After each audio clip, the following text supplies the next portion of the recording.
बॉनजोर मित्रों। तो पुराणों के अनुसार 84 लाख योनियों के बाद एक इंसान का जीवन मिलता है।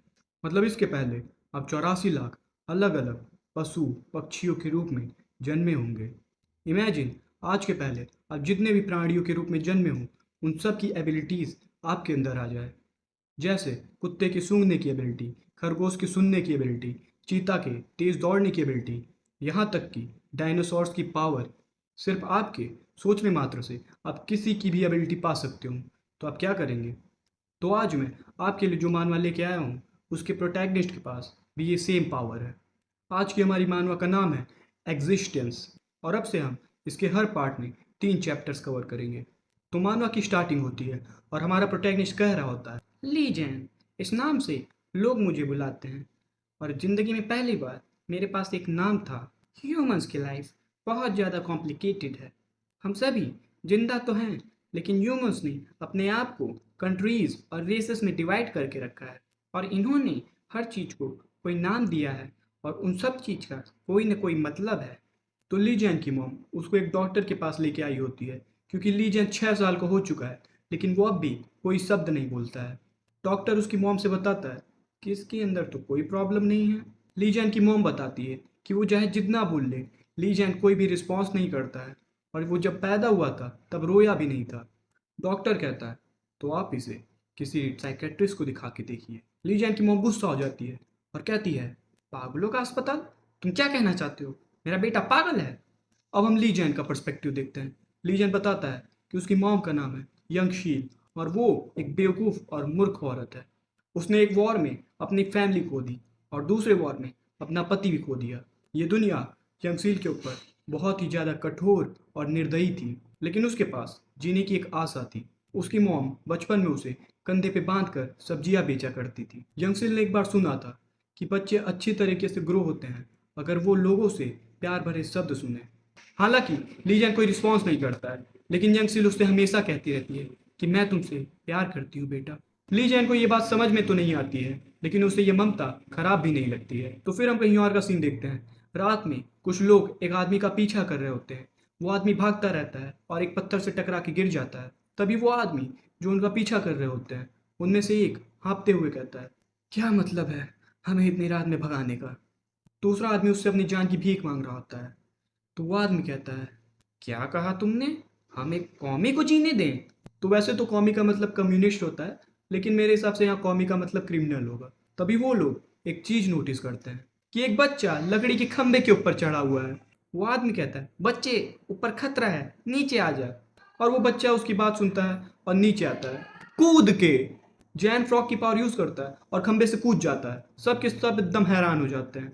हाँ, क्योंकि कोई 6 साल के बच्चे को 20-30 फीट लंबे खंबे से हर रोज कूदता हुआ नहीं दिखता है। फिर जैन चीता की स्पीड का यूज करता है और उन पे क्लोजिंग करता है, और उनमें से एक बंदे के मुंह पे सुपरमैन पंच मारता है। मुझे नहीं लगता इस पंच के बाद ये बंदा जिंदा बचा होगा।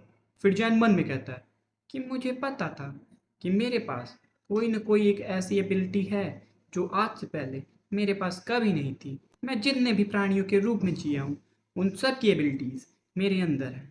मुझे नहीं पता, लेकिन ये बात साफ है कि ये मेरी लंबी जर्नी का अंत है, और ये ज़िंदगी मेरी आखिरी ज़िंदगी है, और अब मैं मर सकता हूँ। उतने में जैन को एक दूसरा बंदा पंच मारता है और जैन जमीन पे गिर जाता है। जैन बताता है कि अगर वो किसी जानवर को मैनिफेस्ट ना करे तो वो सब की तरह एक नॉर्मल इंसान है। वो बंदा जैन की तरफ एक और पंच थ्रो करता है, और जैन इस बार टर्टल की एबिलिटी यूज़ करता है।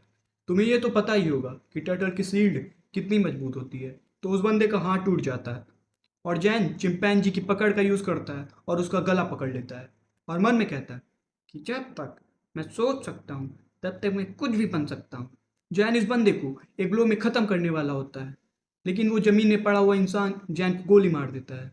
एहसान फरामोश साला, जैन है उसको बचाना है और उसी को गोली मार दिया। जैन को गोली लगती है और जैन ज़मीन में गिर जाता है, और वो बंदा रोते रोते भाग जाता है।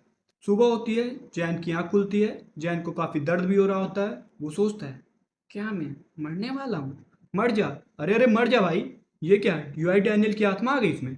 जैन सी कुकम्बर की एबिलिटीज यूज करता है और खुद को रिजेनरेट कर लेता है। तो तुम्हें पता ही होगा सी कुकम्बर के पास one of the best healing abilities होती है। चाहे उसका ऑर्गन निकाल दो या उसको अलग अलग पार्ट्स में काट दो, लेकिन उसके बाद भी वो खुद को रिजनरेट कर लेता है। दूसरी साइड यंगसिल जैन को पागलों की तरह ढूंढ रही होती है, और ये चीज़ जैन भी सुन सकता है।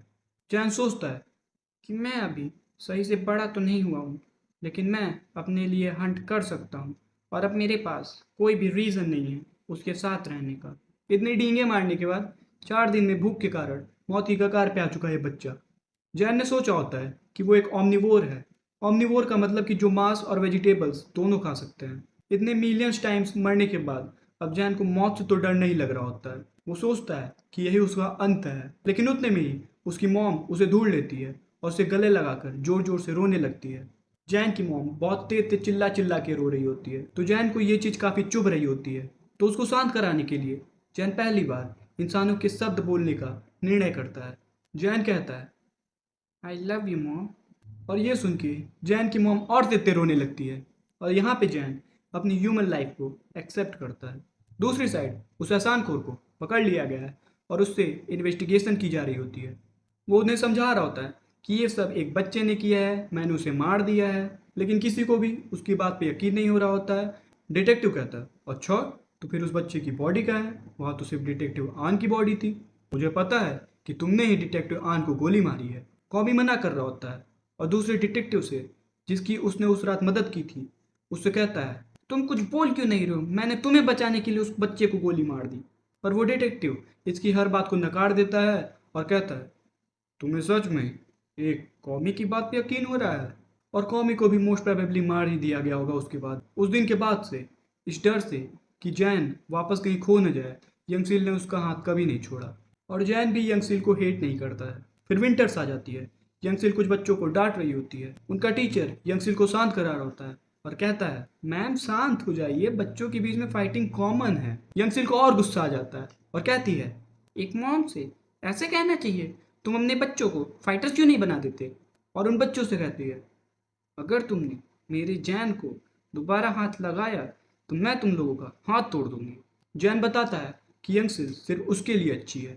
उसके बाद दो बूढ़ी औरतें भी जैन के बारे में बात कर रही होती है, तो यंगसिल उनसे भी लड़ जाती है। फिर दो ऑफिसर यंगसिल को सड़क पे सब्जी बेचने से मना कर रहे होते हैं, तो यंगसिल सड़क पे लेट जाती है और कहती है, अगर तुम्हें मुझे यहाँ से निकालना है तो मेरी लाश से होकर गुजरना पड़ेगा। यंगसिल लगातार दुनिया से लड़ती आ रही थी। एक गार्डन का सीन। जैन यंगसिल से पूछता है कि आप क्यों लड़ाई करती हो? शंगसिल बताती है, तुम्हें प्रोटेक्ट करने के लिए। और अब जैन को समझ में आता है कि वो अपनी मॉम से अलग नहीं होना चाहता, पर किसी को तो जैन मिल चुका है। तो आज के पार्ट में तो आज के पार्ट में इतना ही। इसके आगे हम अगले पार्ट में देखेंगे कि ली जैन को कौन ढूंढ रहा है और किस लिए ढूंढ रहा है, और ली जैन कैसे एक डिजास्टर बनने वाला है। तब तक के लिए बाय बाय।